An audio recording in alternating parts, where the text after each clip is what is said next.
Hey guys, यूएक्सडी training में आपका स्वागत है। और आज मैं बताने जा रहा हूँ मटेरियल डिज़ाइन के डिटेल्स के बारे में। ऐसे मटेरियल डिज़ाइन के डिटेल्स में आपको मैं बता देता हूँ कि ये कैटेगरीज जो हैं वो 10 कैटेगरीज हैं, जिसमें कुछ कैटेगरीज जो हैं डिज़ाइन के लिए डिज़ाइन पर्सपेक्टिव बहुत ही बेटर कैटेगरीज है। उसमें मैं बता देता हूँ कि स्टाइल, लेआउट, कंपोनेंट्स और पैटर्न, ये जो हैं 4 पॉइंट्स वो सबसे बेटर पॉइंट्स हैं इसके। और आप इस साइट को देख करके आप भी आर्टिकल्स इसके बारे में डिटेल में पढ़ सकते हैं, लेकिन आपको कुछ चीज़ें होती हैं जो बताने के लिए ज़रूरत होता है, तो वो पॉइंट मैं आपको कवर कर देता हूँ। यहाँ पे सबसे पहले स्टाइल में आपको बता देता हूँ। स्टाइल का आपको जो होंगे उसमें कलर्स, आइकन्स, इमेजनरी, टाइपोग्राफी और राइटिंग के बारे में बताएंगे। तो स्टाइल में जो एक कलर है, सबसे पहले मैं ये बता दूं कि कलर जो होता है मटेरियल डिज़ाइन में वो 19 प्लेट्स है। और अगर आपको इस साइट को सर्च करना होगा तो आप टाइप कीजिएगा गूगल क्रोम के जो एड्रेस बॉक्स है उसमें आपको टाइप करना है मटेरियल पैलेट्स। तो मटेरियल पैलेट्स पे आप क्लिक करेंगे तो मटेरियल डिज़ाइन के पैलेट्स के बारे में जानकारी होगा कि प्राइमरी कलर क्या होता है मटेरियल डिज़ाइन का जब एंड्रॉयड के लिए आप डिज़ाइन बना रहे हैं, सेकेंडरी कलर क्या होता है, एसेंट कलर क्या होता है और उसके करस्पॉन्डिंग जो होता है वो क्या होता है। तो आपको सबसे पहले एक चीज़ और कलर के बारे में मैं बता देता हूँ कि कलर जो होता है वो डिज़ाइन का एक बहुत बड़ा पॉइंट होता है। और इसके बारे में आपको कलर्स के बारे में यहाँ से आपको थोड़ा सा ये मैं डिस्क्रिप्शन बता देता हूँ कि कलर्स जो होता है हमेशा बोल्ड होना चाहिए, मतलब उसका कलर का जो डेंसिटी होना चाहिए वो डार्क होना चाहिए। अगर डार्क होगा तभी आपका मटेरियल डिज़ाइन में आप देखे होंगे कि मैक्सिमम जो कलर यूज होते हैं टेक्स्ट जो नेविगेशन बार पे और एक्शन बॉटम टूल बार पे वो होता है वाइट कलर का। तो वाइट कलर तभी कॉन्ट्रास्ट दिखा पाएगा जब आपका कोई भी बैकग्राउंड कलर थोड़ा डार्क होगा। तो डार्क में 19 कलर होता है और तभी आपका विजिबिलिटी सही आएगा डिज़ाइन का। उसके बाद कलर टूल्स के बारे में अगर आप टाइप करेंगे तो कलर्स का प्लेट्स आपको मटेरियल आयोग कलर प्लेट में आपको ओपन हो जाएंगे और इस तरह से आप कलर का डिज़ाइन यहाँ पे देख सकते हैं। और उसके बाद आइकन्स के बारे में मैं बता देता हूँ। आइकन जो होता है वो होता है थोड़ा सा थिकनेस जो होता है मटेरियल डिज़ाइन का वो ज़्यादा होता है। अब थिकनेस ज़्यादा होने का कारण क्या है, क्यों इसका थिकनेस ज़्यादा रखते हैं डिज़ाइन का, वो मैं बता देता हूँ। आप जानते हैं कि मटेरियल डिज़ाइन ऐसा नहीं है कि केवल मोबाइल एप्लीकेशन डिज़ाइन के लिए होता है, वेबसाइट का भी डिज़ाइन होता है तो मटेरियल डिज़ाइन ही यूज किया जाता है। तो मटेरियल डिज़ाइन जब यूज करते हैं वेबसाइट के लिए तो एसवीजी आइकन यूज होता है। तो एसवीजी आइकन अगर लाइन वाली आइकन्स होगा 1 पिक्सल का तो वो एसवीजी जब एक्सपोर्ट करते हैं तो उसका कोड जो है से डिटेल में नहीं कैच कर पाता है, इसलिए इसका 2 पिक्सल मिनिमम जो है थिकनेस लिया जाता है। तो 2 या 3 पिक्सल पे इसकी आइकन टोटल इसीलिए बोल्ड होते हैं, थोड़ा सा थिकनेस ज़्यादा होता है। और कलर की बात अगर मैं बता दूं तो कलर आपको जो यूज करना है ब्लैक का, मटेरियल डिज़ाइन में 3 कलर यूज होते हैं, 4 कलर होते हैं जो आपको ब्लैक पे 87% यूज करना है। और अगर आप थोड़ा सा सब हेडर की बात करते हैं, अगर प्राइमरी टेक्स्ट लेना चाहते हैं मतलब हेडर का, तो 87% ब्लैक का होना चाहिए। सेकेंडरी कलर का मतलब होता है सब हेडर। सब हेडर अगर आप कलर ले रहे हैं जिसका विजिबिलिटी हायरार्की सेकेंड नंबर पे होता है तो उसको ब्लैक का 54% लेना है। और कोई भी इनएक्टिव चीज़ें जो होती हैं जो हिंट दिया जाता है तो हिंट के लिए 38 पिक्सल जो होता है आपको 38% ब्लैक का यूज करना होता है। 12% जो यूज होता है वो लाइन जो देखते हैं की लाइन जिसको बोलते हैं डिवाइडर, सेल का जो डिवाइडर होता है उसके लिए 12% यूज किया जाता है। तो ये मैं आपको कलर्स के कंसेप्ट को मैंने बता दिया। उसके बाद और भी पॉइंट हैं जो कि मैं आपको बताने का कोशिश करूंगा। लेकिन ये देखिए अभी जितने भी आइकन्स यूज होते हैं वो 24 पिक्सल बाई 24 पिक्सल का डीपी का होता है। डीपी मीन्स होता है डॉट पर डॉट इंडिपेंडेंट पिक्सल। तो आपको मैं दो चीज़ बताता हूँ, एक होता है पिक्सल जिसको यूनिट में मेजरमेंट किया जाता है, एक डीपीआई होता है जो डॉट पिक्सल में होता है, डॉट इंडिपेंडेंट पिक्सल होता है, डीप जिसको बोलते हैं।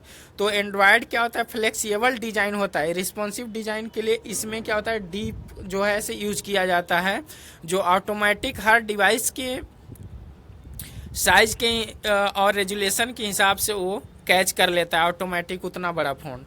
और जब आईओएस का डिज़ाइन बनाते हैं तो उसके लिए आपको ज़रूरत होती है यूनिट्स का, जिसको पिक्सल बोलते हैं। जैसे कि आपको नेक iOS 6 के लिए आपको डिज़ाइन बनाना है 6 या 6 प्लस के लिए, तो 6 के लिए 2x इमेजेज यूज करते हैं। मतलब कि जितना आपको मान लीजिए 100 बाई 100 पिक्सल का 1x है तो 2x हो जाएगा 200 बाई 200 का, और 3x इमेजेस जो होंगे वो 300 बाई 300 का। इस तरह से यूज किया जाता है।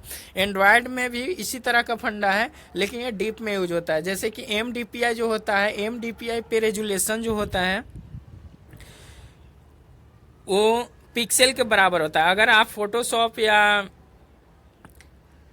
स्केच में डिजाइन बना रहे हैं तो फोटोशॉप में 1 pixel equal to 1 MDPI 1 DPI होगा, लेकिन MDPI के लिए। अगर वही हम XHDPI की बात करें तो XHDPI जो होता है MDPI का डबल होता है। मतलब 1 DP में 2 पिक्सल होंगे XHDPI के लिए। 3x के लिए अगर हम डबल x की बात करें तो डबल x में जो होता है डबल XHDPI में 3 pixel is equal to 1 DPI होता है। अगर वही 3 XHDPI की बात करें तो वहाँ पे आपको 4 pixel is equal to 1 DP होता है। तो इस तरह से इंडिपेंडेंट पिक्सल यूज किया जाता है। ये आइकन्स का मैं ये फंडा बता देता हूँ कि आइकन जो यूज किया जाता है वो 24 बाई 24 पिक्सल का यूज किया जाता है पूरे ग्लोबल एप्लीकेशंस में जो नॉर्मली आइकन होते हैं।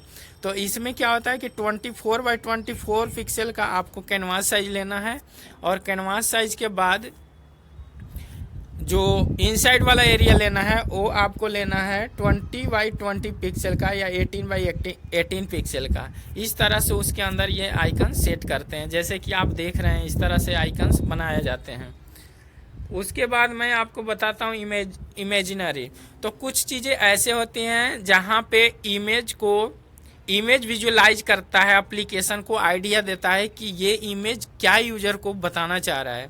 तो सबसे पहले मैं ये बता देता हूँ कि कभी जब क्या होता है कि जब आप वॉक थ्रू स्क्रीन चलाते हैं या लैंडिंग पेज जिसको कहते हैं, जब आप एप्लीकेशन फर्स्ट टाइम स्टार्ट करते हैं तो उस समय कुछ वॉक थ्रू स्क्रीन आती हैं जिसको लैंडिंग पेज कहते हैं, स्क्रॉलिंग वाली इमेजेस को। तो उसमें एक विजुअलाइजेशन दिखाया जाता है, चाहे वो ग्राफिकल टाइप का हो या एक्चुअल इमेजेज हो। तो उससे आइडिया होता है कि एप्लीकेशन पूरे अपने फीचर वाइज कैसे एक्सप्लेन कर रहा है, इसके लिए ये बताता है। तो ये इमेजिनरी का यूज होता है। जैसे कि आप देख रहे हैं कि यहाँ पे 2 इमेजेज हैं और 2 इमेजेज इस तरह से ये देखिए यहाँ पे अगर मान लीजिए कि आप कॉन्टैक्ट स्क्रीन दिखा रहे हैं तो अपने प्रोफाइल पिक्चर में थोड़ा सा ऐसा फेस होना चाहिए जिससे आपको यूजर को ये पता लगे कि हाँ डिजाइन एक्चुअली में ये चीज़ को इंस्पायर करता है। तो आप जब भी इमेजेस यूज करें डिजाइन में तो थोड़ा सा इमेज पे आपको ध्यान देना है कि कहाँ पे किस तरह के इमेज लगाना चाहिए जिसका एक्चुअल सेंस मिले यूजर को। तो ये सारे चीज़ें ध्यान देना होता है।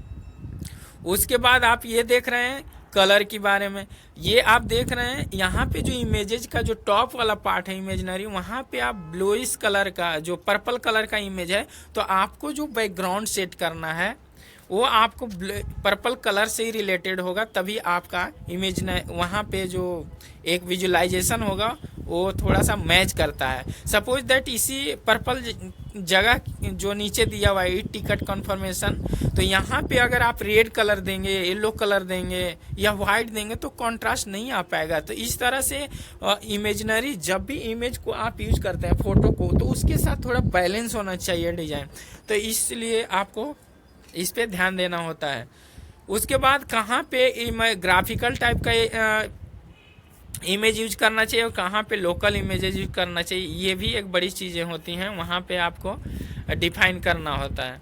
बेस्ट प्रैक्टिस में आप ये इमेजेज आप देख रहे हैं इस तरह से, तो इस तरह से आप यूज कर सकते हैं।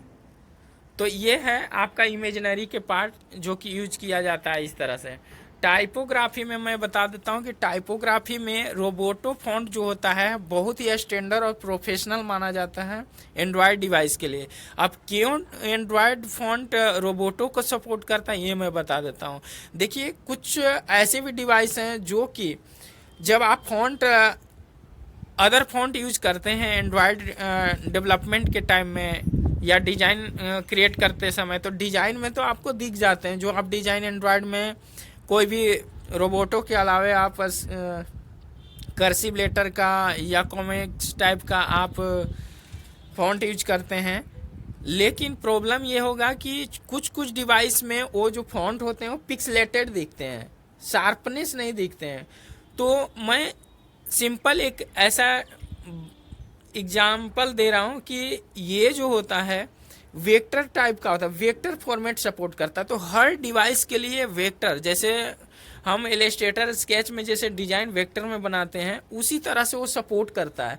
तो रोबोटो जो है चाहे लो रेजुलेशन का डिवाइस हो या हाई रेजुलेशन का डिवाइस हो, सभी के सभी डिवाइस जो है से सपोर्ट करते हैं और शार्प इसके फॉन्ट दिखते हैं, इसलिए इसको यूज किया जाता है। और आईओएस में डिजाइन में जैसे कि पहले जानते होंगे कि अभी तो सैन फ्रांसिस्को फॉन्ट यूज हो रहा है, ऐसे फॉन्ट जिसको कहते हैं डिस्प्ले और टेक्स्ट। लेकिन इसके पहले जो है से हेलवेटिका यूज किया जाता था। तो इस तरह से अलग अलग फॉन्ट अलग अलग प्लेटफॉर्म पे यूज किया जाता है। और उसके बाद ये आपको लैंग्वेज से रिलेटेड, लाइन हाइट से रिलेटेड कितना रखना चाहिए फॉन्ट साइज, ये आप ये साइट पढ़ेंगे तो आपको पता चलेगा। मैं और भी डिटेल में बताऊंगा, लेकिन अभी मैं ये मोबाइल से एक्सप्लेन कर रहा हूँ इसलिए उतना क्लियर नहीं हो पा रहा है। तो हम आगे और भी बताने का कोशिश करूँगा। तो मैं एक ओवरऑल आपको इंट्रोडक्शन दे रहा हूँ कि ब्लैक का 50%, ये सब जो है डिस्प्ले कैसे यूज करना चाहिए, टाइटल कितना % होना चाहिए, सेकेंडरी कलर कितना कलर, जो कि मैंने बताया है कि आपको अगर हेडर यूज कर रहे हैं तो 87% उसका ओपेसिटी होना चाहिए ब्लैक का। और कैप्शन अगर यूज कर रहे हैं सब हेडर टाइटल तो ब्लैक का 50% होना चाहिए। और हिंट अगर यूज करते हैं तो आपको 38% यूज करना है। तो इस तरह से टाइपोग्राफी का इम्पोर्टेंस होता है। उसके बाद राइटिंग के बारे में मैं बता देता हूँ कि जब भी आप कोई भी इंट्रोडक्शन, आप कोई भी आप पॉपअप दिखाना चाहते हैं या कोई भी हिंट देना चाहते हैं यूजर को स्क्रीन्स में, तो उसके लिए आपको ये सब कैटेगरीज पे ध्यान देना है कि कहाँ पे कॉमा यूज करना है, कितना शॉर्ट लिखना है यूजर को समझने के लिए कि आप क्या हिंट देने वाले हैं। तो ये सब सारे के सारे चीज़ थोड़ा सा टर्मोलॉजी सही होना चाहिए, यूनिक होना चाहिए, ताकि ये लगे कि हाँ जो भी लैंग्वेज लिखा हुआ है, क्योंकि लैंग्वेज जो लिखा होता है मोबाइल एप्लीकेशंस में वो भी एक मायने होता है कि किस स्टैंडर्ड तरीके से आपका जो पॉपअप है या कोई अलर्ट है तो कैसे दिखा रहे हैं, टोस्ट कैसे दिखा रहे हैं। तो ये सब भी मायने होता है उसका, कहाँ पे कैपिटल लेटर यूज होना चाहिए, कहाँ कॉमा यूज होना चाहिए, कहाँ फुल स्टॉप यूज होना चाहिए। तो मैं एक थोड़ा सा आपको एग्जांपल दे देता हूँ कि अगर कहीं भी आप हिंट लिख रहे हैं या आप डिस्क्रिप्शन में यूजर को बताना चाह रहे हैं, अगर 1 पैरा का है तो उसमें आपको फुल स्टॉप देने की ज़रूरत नहीं होती है एंड्रॉयड में। और अगर 1 पैराग्राफ से ज़्यादा का अगर 1 पैराग्राफ में 1 सेंटेंस अगर है तो आपको फुल स्टॉप देने की ज़रूरत नहीं है। और 1 सेंटेंस से अगर ज़्यादा आप यूज करते हैं सेंटेंस को तो वहाँ पे आपको फुल स्टॉप देने की ज़रूरत है। तो ये एक बहुत बड़ा ही पॉइंट है जो कि मैंने आपको बताया। एड्रेसिंग में यू और योर, सेकेंड पर्सन, आई, माई, ये सब पे आपको ध्यान देना है। तो आप इस आर्टिकल को पढ़ लीजिएगा कि कहाँ पे क्या होता है। जैसे रेड पे जो दिया हुआ है, don't use change your preference in my account. My account में आप देख रहे हैं माई और ए कैप्स में है, तो ये रॉन्ग तरीका है यूज करने का, तो ये आप यूज नहीं करेंगे। और जैसे कि आप देख रहे हैं कि get started with this popular post on Google plus to get your started, तो लैंग्वेज यहाँ पे चेंज है, तो इस तरह से नहीं यूज करना चाहिए जो कि आपको दिखाया गया है।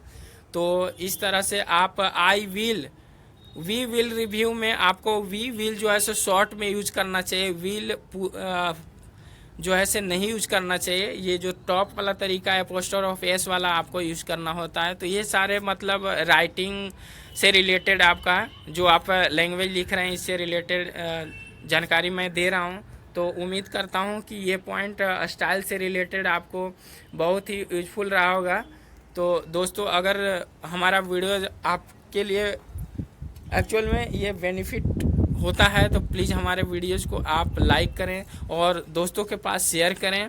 और हमारे चैनल को अगर अभी तक आपने सब्सक्राइब नहीं किया तो प्लीज़ जा कर के सब्सक्राइब कर दीजिए। मैं बहुत ही अच्छे अच्छे टॉपिक्स और ट्रिक्स और अच्छे अच्छे ब्लॉग्स, अच्छे अच्छे साइट के बारे में मैं बताने जा रहा हूँ। तो दोस्तों आप देर न करें, हमारे चैनल को अभी सब्सक्राइब बटन पे रेड कलर का जो है उस पर टैप करें और बेल वाला घंटी है उसको भी ऑन कर देना। जब मैं वीडियो डालूंगा तो आपको हमेशा अपडेट मिलते रहेगा। Thank you.